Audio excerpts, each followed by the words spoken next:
राधे राधे। आप सभी का स्वागत है। अक्षय तृतीया की आप सभी को ढेर सारी शुभकामनाएं। मैं पायल आज आपको अक्षय तृतीया पर मैंने जो पूजा करी है वो बता रही हूँ। लक्ष्मी नारायण जी का अभिषेक करा है, उसका भी मैं आपको दर्शन करवाऊंगी।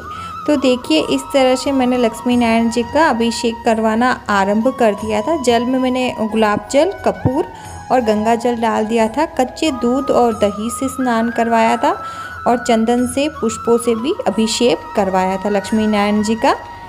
और ये जो मैंने ज़्यादा डेकोरेशन नहीं कर पाई, मन तो बहुत था लेकिन नहीं कर पाई क्योंकि कल शाम से ही तबीयत बहुत ही ठीक नहीं थी मेरी।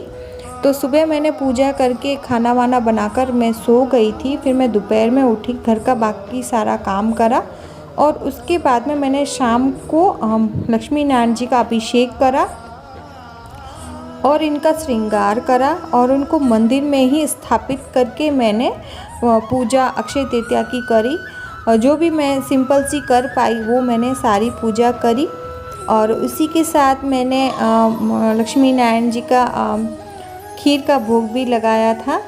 और इनकी जो अभिषेक था ना वो बहुत ही अच्छे से हो गया, प्रॉपर तरीके से, और बहुत ही, और श्रृंगार भी बहुत सुंदर हुआ है। श्रृंगार का वीडियो अलग से आएगा, वो आप ज़रूर से देखिएगा।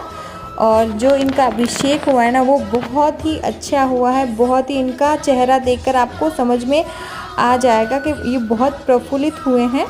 कहा जाता है कि आपके पास जब आप पूजा करते हैं तो सारी सुविधाएं न हो लेकिन आपकी पूजा सुंदर तरीके से हो, अच्छी हो, निर्मल भाव से हो, वही पूजा मान्य रखती है।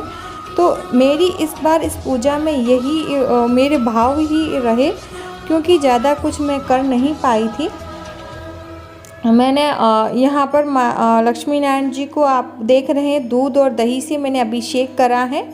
और दूध और दही से अभिषेक करने के बाद में चंदन से इनका अभिषेक करा। चंदन को मैंने पानी में मिक्स कर दिया था और उससे, और शहद से भी इनका मैंने अभिषेक करा। अच्छे से उनके चेहरों को साफ़ कर दिया है और बहुत चमक रहे हैं। पता नहीं क्यों बहुत ज़्यादा इनका विग्रह अभी कुछ टाइम से बहुत ही ज़्यादा इन भगवान जी में चमक आने लगी है और मन बड़ा प्रफुल्लित होता है हर बार इनको देखने से, और आपको भी लग रहा होगा। और यहाँ पर देखिए, मैंने गुलाब के पत्तों से उनका अभिषेक करने का कोशिश करा है और बहुत ही अच्छा लग रहा है। तो इस बार देखिए अलग मैंने श्रृंगार करा था लक्ष्मी नारायण जी का। कुछ चीज़ें मैं आपको बता देती हूँ। राजपूती पोशाक में मैंने श्रृंगार किया है। तो देखिए, मंदिर में मैंने जो दीपक वगैरह थे वो अष्टलक्ष्मी दीपक जलाया और संग्रामी दीपक प्रज्वलित करा है और पूजा मैंने सारी कर ली थी। अब आरती रह गई थी, उनको धूप और दीप दिखाना, तो मैं धूप और दीप दिखा रही हूँ।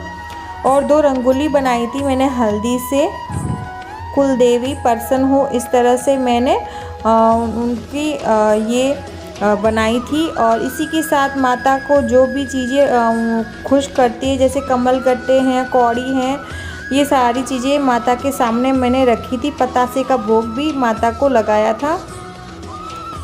और अक्षय तृतीया के दिन मैं कुछ नया नहीं लेकर आई, कुछ भी नहीं लेकर आई क्योंकि तबीयत भी सेट नहीं थी मेरी, और जो मेरे पास था उसी से मैंने पूजा करी है। मेरे पास कौड़ी कमल गट्टे थे, वही रखकर मैंने इनकी पूजा संपन्न करी है। ज़रूरी नहीं है हर बार आप कुछ ना कुछ लेकर आएँ। माता आपके भाव से ही प्रसन्न हो जाती हैं। माता को उनको प्रफुल्लित करने के लिए आपके मन के कोमल भाव से ही वो खुश हो जाती हैं, और जैसा आप पूजा मन से करें वही उसी से खुश हो जाती हैं। तो देखिए, यहाँ पर मैं कुछ और भोग में नहीं, मैं जैसे कि आप अगर मेरे वीडियो देखते हैं तो मेरी पूजा में बाहर की मिठाई बहुत कम होती हैं क्योंकि मैं घर पे ही बनाना मुझे सही लगता है, क्योंकि जो हम बनाते हैं वो एकमात्र उनको भोग लगता है। और बाज़ार से जब हम मिठाई लाते हैं तो हलवाई के पास हज़ारों जने वही मिठाई लेकर आते हैं, कितने जनों को वो भोग लगती है। घर पर आप भले छोटा सा हलवा बनाएं, थोड़ी सी खीर बनाएं, लेकिन वो भोग सिर्फ उन्हीं को लगता है। झूठा मान हुआ हुआ नहीं होता है। लेकिन हम किसी के मन को ठेस नहीं मैं पहुंचाना चाहती हूँ। आप लाना चाहते तो ला सकते हैं, लेकिन मेरा भाव अलग है, हर किसी का भाव अलग है। किसी की पूजा में हम दोष नहीं निकाल सकते और नहीं निकालना चाहिए। तो सभी को मैं भोग लगाने का अनुरोध कर रही हूँ। देखिए इसी तरह से मैं सभी को हमेशा इसी तरह से भोग लगाती हूँ। लक्ष्मी नारायण जी के भोग में मैंने तुलसी का पत्ता रखा है, अष्टलक्ष्मी माताओं को भोग लगाया है। ये अष्टलक्ष्मी दीपक हैं और इसको प्रज्वलित करने का एक अलग ही नियम होता है। अगर आप कहेंगे तो मैं ये ज़रूर से बताऊंगी। और यहाँ पर देखिए लड्डू गोपाल जी को मैंने शाम के वक्त चंदन वगैरह सभी उतार दिया था और सुबह उनको चंदन का लेप करा था। शाम के वक्त मैंने सभी उतार दिया था क्योंकि उनको भी अब अच्छे से वो बैठ पाएँ, इसलिए मैंने सब कुछ उतार कर उनकी फिर से शाम के समय पूजा हो गई। तो आपको ये छोटा सा वीडियो कैसा लग रहा है मुझे ज़रूर से बताइएगा।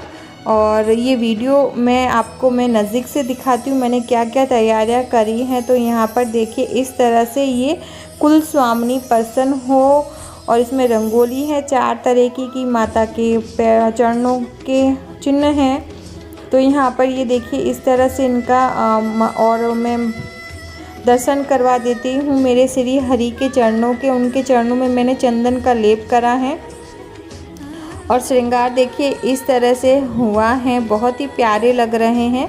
तो ये वीडियो आपको कैसा लग रहा है मुझे ज़रूर से बताएं। चैनल को लाइक और सब्सक्राइब करें, फैमिली और फ्रेंड में वीडियो ज़रूर से शेयर करें। जय श्री कृष्णा, जय माता दी, जय श्री हरि।